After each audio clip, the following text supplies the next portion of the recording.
Conor McGregor went into business for himself by calling out Justin Gaethje in the wake of the highlights win over Dustin Poirier at UFC 291. UFC President Dana White told reporters on Tuesday that Michael Chandler is, definitely, McGregor's next opponent. He likes to fuck with everybody, White added. You know what I mean. Especially his opponent, or possible opponents.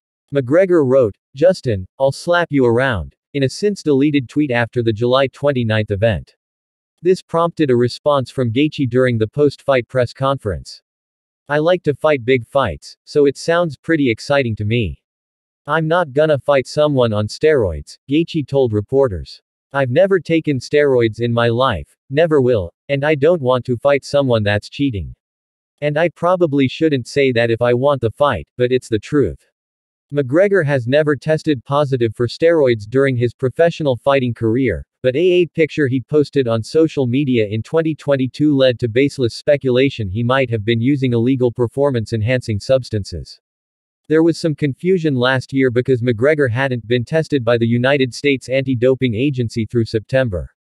This prompted a response from USADA to Damon Martin of MyFighting.com, though the statement didn't specifically name McGregor as part of the agency's official policy.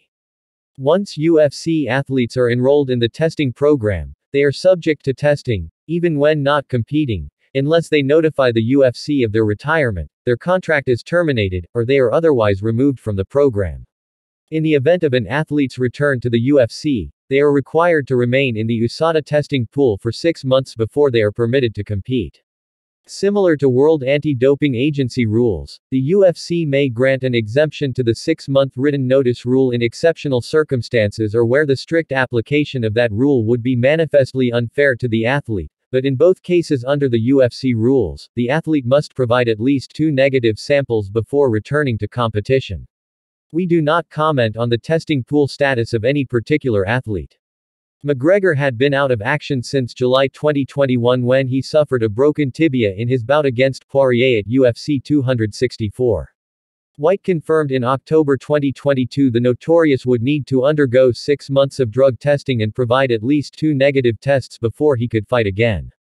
UFC announced in March that McGregor and Chandler would be coaches for the new season of The Ultimate Fighter, with the two men set to square off at some point later in the year. A date for the bout has yet to be officially announced, though White has said it may not happen in 2023.